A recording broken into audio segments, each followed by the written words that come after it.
ఆనందించుడి. దేవుని ద్వారానే నీకు సంతోషం కలుగుతుంది, దేవుని ద్వారానే నీకు మేలు కలుగుతుంది.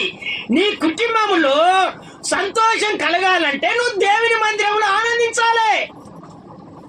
నువ్వు ఎప్పుడైతే దేవుని మందిరంలో ఆనందిస్తావో నీ కుటుంబంలో సంతోషము కలుగుతూనే ఉంటది.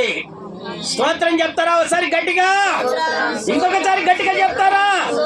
అందుకనే నా బిడ్డలారా, దేవుడు మాట్లాడుతున్నటువంటి మాట మీరు ఖచ్చితంగా దేవుని మందిరంలో ఎప్పుడైతే ఆనందిస్తారో మీ కుటుంబాలలో, మీ జీవితాలలో, మీ పనులలో ఎక్కడైనా దేవుడు మీకు సంతోషం కలగజేస్తాడు. స్తోత్రం చెప్తారా ఒకసారి గట్టిగా? అది చదవండి. కీర్తనాల పుస్తకంలోనికి మనం వద్దాం.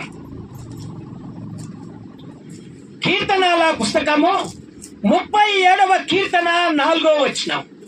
37వ కీర్తన 4వ వచనం. యెహోవాను బట్టి వినండి, యెహోవాను బట్టి సంతోషించుము, సంతోషించుము. ఆయన నీ హృదయ వాంఛలను తీర్చును. చూచారా? నీ హృదయ వాంఛనలను తీర్చును.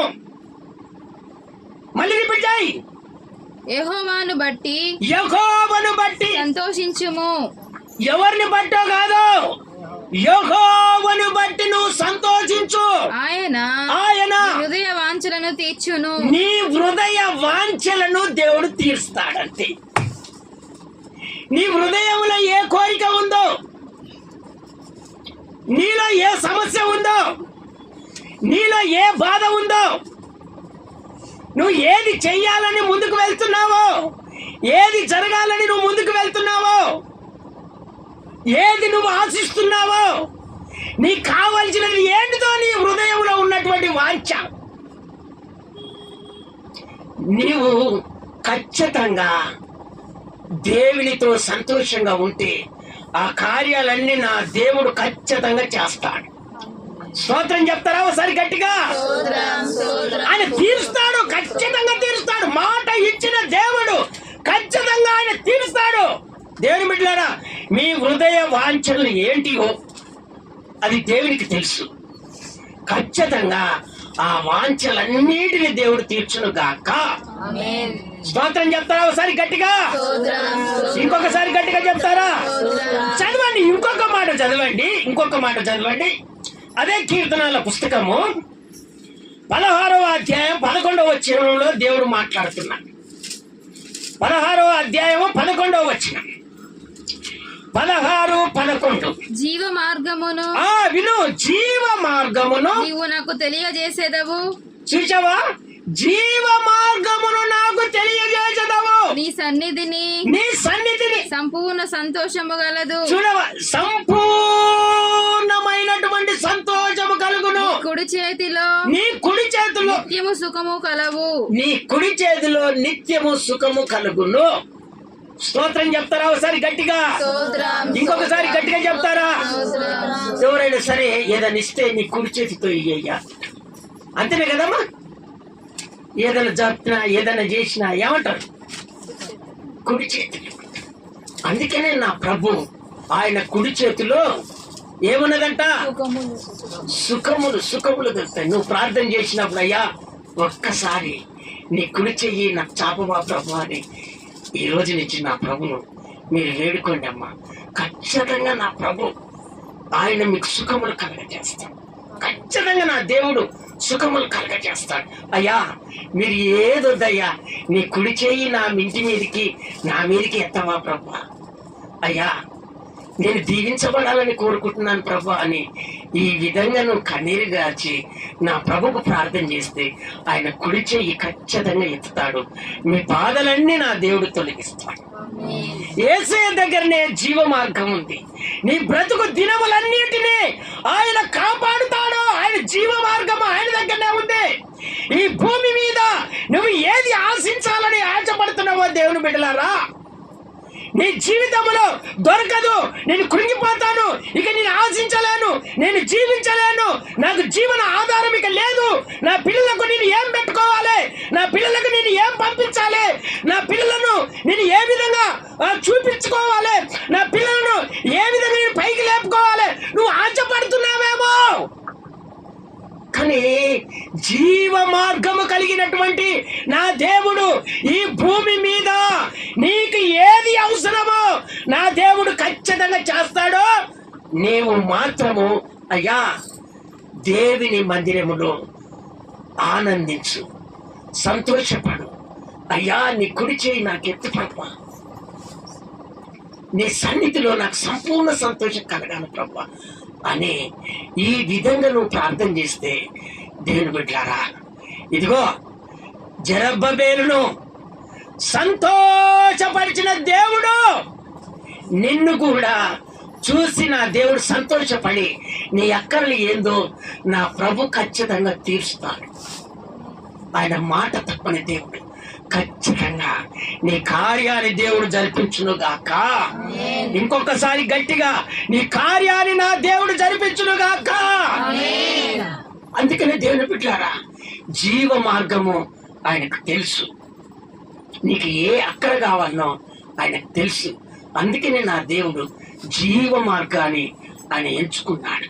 ఎందుకంటే ఎప్పటికీ నువ్వు జీవించాలని నా దేవుడు కోరుకున్నాడు. అందుకనే నేను వస్తున్నాను, మీరందరూ నా దగ్గర జీవించాలి. అందుకనే మీరు సిద్ధపడ్డు కలిగి నన్ను ఎదుర్కొనే వారిగా మీరు ఉండాలని నా దేవుడు కోరుకున్నాడు. మనం సిద్ధపడి నా ప్రభుని ఎదుర్కొని ఆయన రాజ్యములో చేర్చబడే వారిగా మనము జీవించుదుము గాక. నీకు సంపూర్ణమైనటువంటి సంతోషము ఎప్పుడు కలుగుతుందంటే దేవుని సన్నిధిలో నిలబడి నువ్వు ప్రార్థన చేసి ఆయన కుడి చెయ్యి నీకు చూపించినప్పుడు ఆ వలన నీకు సంపూర్ణమైనటువంటి సంతోషము దేవుడు కలగజేస్తాడు. స్తోత్రం చెప్తారా ఒకసారి గట్టిగా? ఇంకొకసారి గట్టిగా చెప్తారా? ఆయన కుడి చేతిలోనే సుఖం ఉంది. ఆయన చేతి కిందికి మీరు రావాలి, ఆయన చేతి కింద మీరు నిలబడాలి, ఆయన చేతి కింద ఉండి మీరు ప్రార్థన చేయాలి. అప్పుడే మీరు దీవెనలు ఖచ్చితంగా పొందుకుంటారు. స్తోత్రం చెప్తారా ఒకసారి గట్టిగా? ఇంకొకసారి గట్టిగా చెప్తారా? చదవండి దేవుని వాక్యంలోనికి మనం ఇప్పుడు వెళ్దాము. ఆదికాండం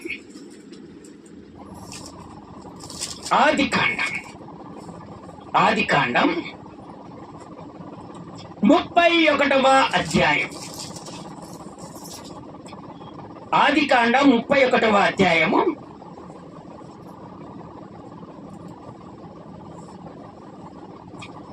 మొట్టమొదటి మాట ఏంది? నిన్ను చూసి దేవుడు సంతోషపడాలి.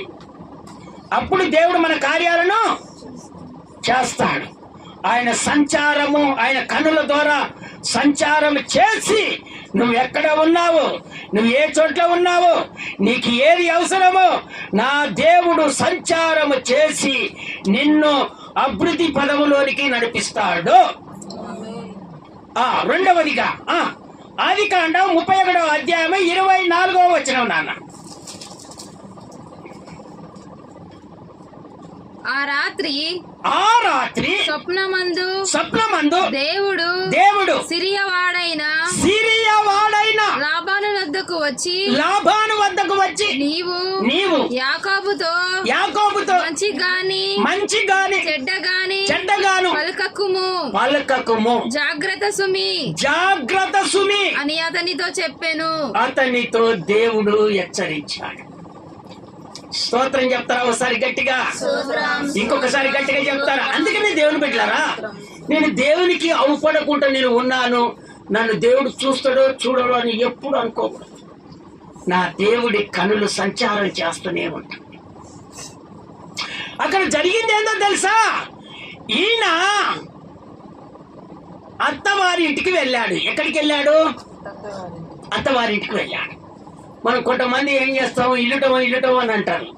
కానీ ఈ తల్లిదండ్రులు ఏం చేశారంటే, నువ్వు ఇక్కడ ఉంటే మంచిగా ఉండదు, అక్కడ పోతే మీ అన్న నేను చంపడు, నువ్వు ధైర్యంగా ఉంటావు, సంతోషంగా బ్రతుకుతావని పంపించారు. పంపించి మా మావ కదా అని అక్కడ పని చేస్తా ఉన్నాడు. మంచి మాటగా చెప్పారు. ఏమని చెప్పారు? అయ్యా నువ్వు ఊక పని చేసి ఉట్టిగా చేస్తే మీ వాళ్ళు ఊకుంటారా? ఎన్నో డబ్బులు ఇస్తా ఉంటే మీ వాళ్ళకు కూడా ఆశ కలుగుతా అంటారా అనరమ్మా? ఇప్పుడు ఎవరో మన బంధువులు ఉంటారు, సరే ఏదో పని నేర్చుకోవటానికి పంపిస్తాం అనుకో మన పిల్లల్ని. లేకపోతే మన మామరా వెళ్ళి కొన్ని రోజులు కొన్ని దినాలు అక్కడ ఉండరా, పని చేయరా అని పంపిస్తామా? పంపిస్తాం. అయితే ఈ పని చేస్తుంటే వాళ్ళకు మామకు మంచిగా ఆశీర్వాదం కలుగుతుంది. అయితే అయ్యా నువ్వు ఉట్టిగా మా దగ్గర ఎందుకు పని చేస్తావు, నీకు నెలకింత జీతం ఇస్తామని చెప్పి దాన్ని ఒప్పేసుకున్నాడు. ఇంకా అదే ప్రకారంగా చేస్తా ఉన్నాడు. సరే బిడ్డలో ఒక బిడ్డను ప్రేమించాడు, మామ బిడ్డనే కదా ప్రేమించాడు. ప్రేమిస్తే ఆమెను కాదని వేరే ఆమెనిచ్చాడు. సరే ఆమెనే కావాలని మళ్ళీ కోరుకున్నప్పుడు నువ్వు మళ్ళీ ఇంకా నాకు జీతం చేస్తూనే ఉండు, ఆమెను కూడా నీకే ఇస్తా అన్నాడు. సరే అని మళ్ళీ జీతం చేసుకుంటూ వస్తూనే ఉన్నాడు. కానీ చివరికి వచ్చేసరికి ఏమైపోయిందో తెలుసా? ఆ మామ కొడుకులు ఉంటారు, సామాన్యులు ఉంటారమ్మా, సామాన్యంగా ఉంటారు వాళ్ళు. యా నుంచో వచ్చి మా ఇంట్లో తింటున్నాడు. ఇటు పెళ్లి చేసుకున్నాడు, మా ఇద్దరు అక్కలను పెళ్లి చేసుకున్నాడు. మళ్ళీ ఇలా పిల్లలు కుటుంబం అంతా ఇక్కడనే తింటున్నారు, ఇక్కడనే ఉంటున్నారు అని చుట్టుపక్కల ఉన్నటువంటి వాళ్ళు ఎవరెవరు ఏం చెప్పారు గొడవ వచ్చేసింది. అమ్మటి గొడవ వచ్చేసి వాళ్ళ నాన్నకు ఏగిచ్చేశాడు. నానా ఏంది, ఒక్కళ్ళు అనుకుంటే ఏమో అనుకోవచ్చు, అంతా ఇక్కడనే ఉండి తింటా ఉన్నారు, మన సంసారం అంతా ఖరాబ్ అయిపోతుంది, ఇదంతా కుదరదు, మంచిగా ఉండదు, వాళ్ళని అక్కడికి పంపించేసేయని మొగమాటం చేసుకున్నారు. లేదా వేరేగానైనా ఉంచు, ఇది కుదరదు ఇంట్లో అని పిల్లలు ఎదురు తిరిగారే. ఇక ఏం చెప్పుకోలేకపోయాడు. దేని బిడ్డలారా, కుటుంబములో మంచితనంగా ఉండి మనల్ని బయటికి పంపిస్తే ఎంత బాధ అనిపిస్తుందమ్మా. కానీ ఎప్పుడు మాట్లాడేవాళ్ళు కొంచెం మాట్లాడుకుంటూ ఉండేసరికి ఎంతో బాధ అనిపిస్తుంది. చూడండి, మన ఇంట్లో మన పిల్లలే గాని, మన భర్తలే గాని, మన భార్యలే గాని సంతోషంగా ఉన్నప్పుడు ఒక 2-3 రోజులు మాట్లాడకపోతే ఎంతో బాధ అనిపిస్తుంది. అనిపించదా? ఇప్పుడు భర్త భార్యగా కనిపిస్తే ఇంట్లో చిన్నప్పటికెళ్ళి వచ్చాడు అందరు, మళ్ళీ వేరే వాళ్ళు కాదు, మామ పిల్లలు పుట్టినప్పుడు ముద్దాడేవాళ్ళు ఎవరు? మామైనా బామార్దులైనా అందరు ముద్దాడేవారు, అన్ని చేసి. ఈ సమాజంలో ఈ పిల్లలు ఏం చేసిరు? ఇక మేము పంపించేసి. అయితే యాకోబు, ఆయన పేరు యాకోబు, దేవునికి ప్రార్థన చేస్తున్నాడు, ప్రభువా నన్ను చూసే వాళ్ళు ఎవరు లేరు తండ్రి, ఇదిగో నాయన నేను ప్రార్థన చేసినప్పుడల్లా ఈ కుటుంబాన్ని మీరు ఆశీర్వదిస్తూనే ఉన్నారయ్యా. ఈ కుటుంబాన్ని అడుగున ఏది కావాలన్నా మీరు చేస్తూనే ఉన్నారయ్యా. అయ్యా పొడలు కావాలన్నా పొడవులు ఇచ్చారు అయ్యా, ఏది కావాలన్నప్పుడు అది మీరు సారన్నప్పుడు అవిచ్చారు, ఏది కావాలంటే అది విస్తారమైనటువంటి దీవెనలు కలిగాయి. కానీ ఇప్పుడు నన్ను, నా పిల్లలను ఇదిగో నాయన గెట్టి వేస్తున్నారు, ఇదివరకు చూసినట్టుగా నన్ను చూడట్లేదయ్యా అని ప్రార్థన చేసినప్పుడు దేవుడిచ్చిన సలహా ఏందో తెలుసా? ఇదిగో నువ్వు బయలుదేరు, మీ నాన్న దగ్గరికి బయలుదేరు, మీ నాన్న ఊరికి వెళ్ళిపో, నేను నీకు తోడుగా ఉన్నాను. స్తోత్రం చెప్తారా ఒకసారి గట్టిగా, ఇంకొకసారి గట్టిగా చెప్తారా? అందుకని దేవుని బిడ్డలారా, మీ ఇంట్లో మీ బాధలు వచ్చినప్పుడు, మీ భర్త నిన్ను కొట్టినప్పుడైనా, మీ పిల్లలు చెప్తే విననప్పుడైనా, వింటున్నారా? ఇప్పుడు కొన్ని పనులకు వెళ్ళినప్పుడు కొంతమంది ఆటంకపరుస్తారు, కొంతమంది చేదగానోళ్ళు అంటారు, కొంతమంది అది వచ్చి పడింది ఇది వచ్చి పడింది అని అంటారు, ఎంతో బాధలు పెడతా ఉంటారు. అట్లాంటి సమయాన నువ్వేం చేయాలంటే నీ కన్నులు దేవుని వైపుకు పెట్టాలి. ప్రభా నన్ను ఈరోజు బాధ పెడుతున్నారయ్యా. నేను పనికి మళ్ళీ దాన్ని అంటున్నారయ్యా. ఒకప్పుడు శక్తి కలిగి నేను పనిచేసేదాన్ని అయ్యా. ఈ రోజు నాకు శక్తి హీనంగా ఉన్నా, కొంచెం నాకు జ్వరం వచ్చింది, కొంచెం నేను చేయలేకపోతున్నా, అయినా కూడా తట్టుకోలేక నన్ను హెచ్చరి చేస్తున్నారయ్యా, నన్ను బాధ పెడుతున్నారయ్యా, నన్ను ఇబ్బంది పెడుతున్నారయ్యా. నా ప్రభుకు నువ్వు ప్రార్థన చేస్తే ఆయన కన్నులు సంచారం చేస్తూనే ఉంటాయి. ఇదిగో ఆ సమయంలోనే ఎంతమంది అయితే నిన్ను వ్యతిరేకం చేశారో వాళ్ళ మధ్యలోనే నా దేవుడు నిలబెట్టి నిన్ను సాక్షి బిడ్డలుగా దేవుడు నిలబెడతాడు. స్తోత్రం చెప్తారా ఒకసారి గట్టిగా? మళ్ళీ దేవుడు చెప్పేదంతా మనుషుల వైపుకు తిప్పొద్దు, మనుషుల వైపుకు కన్నులు ఎత్తి చూడకూడదు.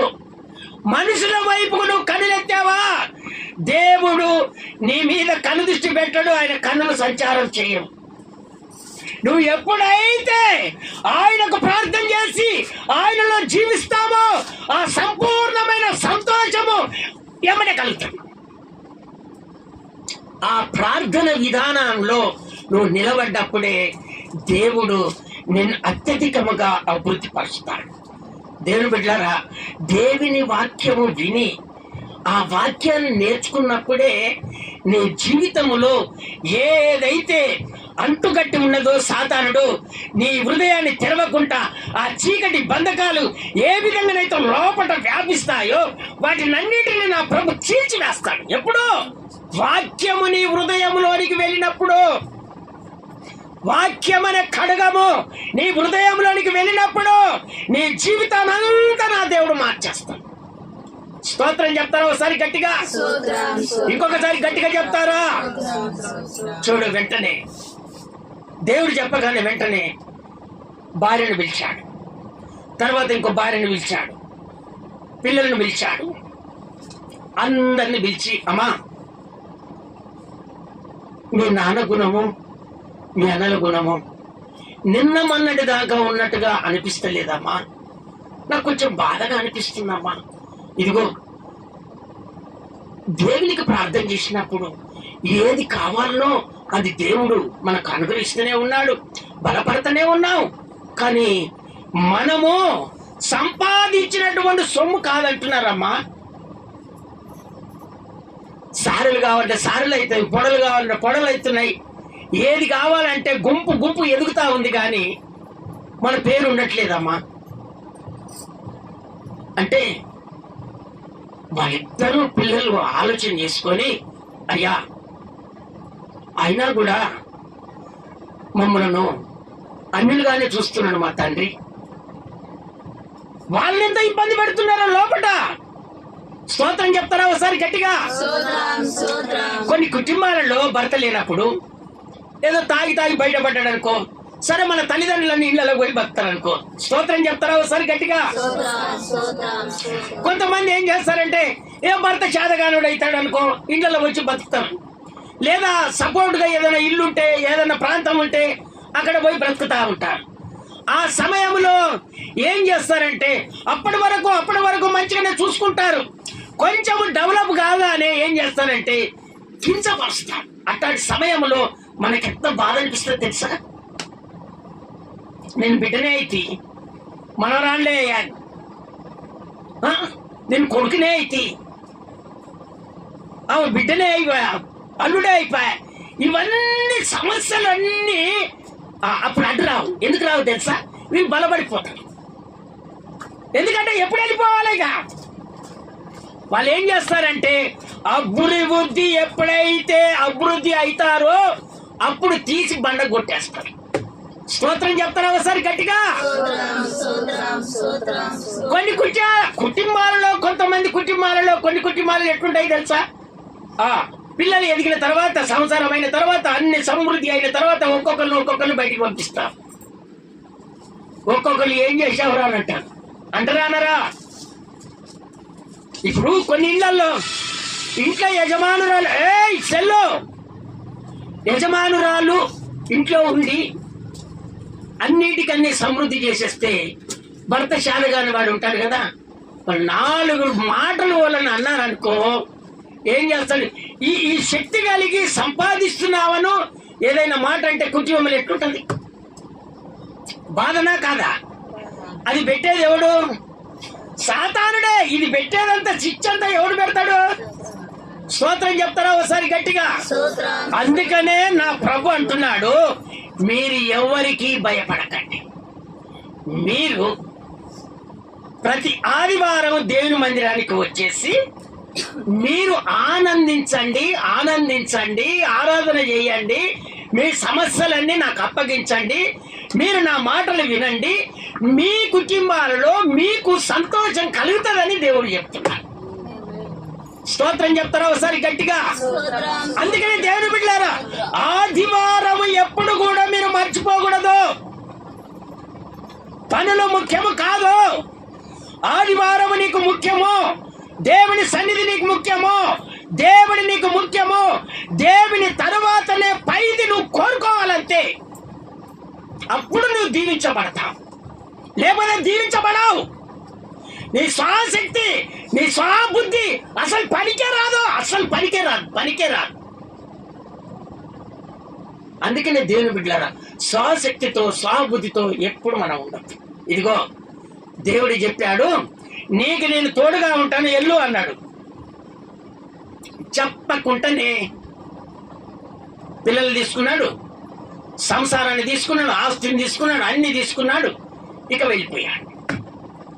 వెళ్ళిపోయిన తర్వాత ఇక 7 రోజులు ప్రయాణం చేశారు.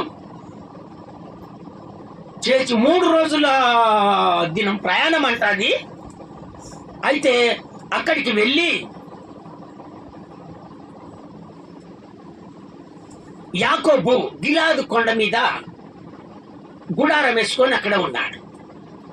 అయితే వెంటనే ఈయన మనుషులు చెప్పగానే వెంటనే వెళ్ళి దేవులాడుకుంటా చంపేయాలి, ఏం చేయాలి, అట్లా ఇట్లా అనుకుంటా వెళ్ళిపోయాడు. వెళ్ళిపోగానే మళ్ళీ ఇప్పుడు చదివిన మాట చదువు. ఇప్పుడు అర్థమైతే చూడు మీకు. ఇప్పుడు చదువునానా అదే మాట చదువు ఇప్పుడు. ఆ రాత్రి స్వప్నమందు దేవుడు సిరియవాడైన లాబాను వద్దకు వచ్చి నీవు యాకోబుతో చూడు, నువ్వు యాకోబుతో మంచి గాని చెడ్డ గాని పలకకు, జాగ్రత్త సుమి అని అతనితో చెప్పాను. ఎవరు చెప్పారు ఈ మాట? దేవుడు చెప్పాడు. అందుకనే సంచారము చేసే కన్నులు నా దేవునికి.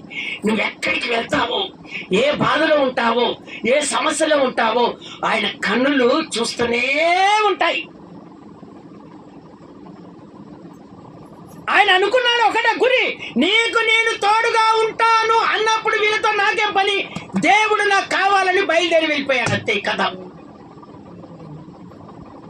ఈయనేం చేసిండు? పద వాళ్ళని చంపాలి, ఏదైనా ఒకటి చేయాలి. నా పిల్లలు తీసుకుపోయాడు, నాకు చెప్పకుండా పోయాడు, ఏది ఏమైనా కానీ ఇది చేయాలని వెళ్ళాడు.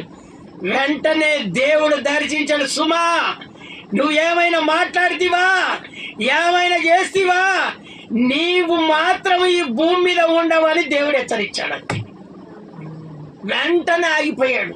శత్రువు ఎంతటోడమ్మా, జ్వరం ఎంతటిదమ్మా, బలహీనత ఎంతటిదమ్మా, అసలు నీకు ఎందుకు పనులు దొరకవమ్మా?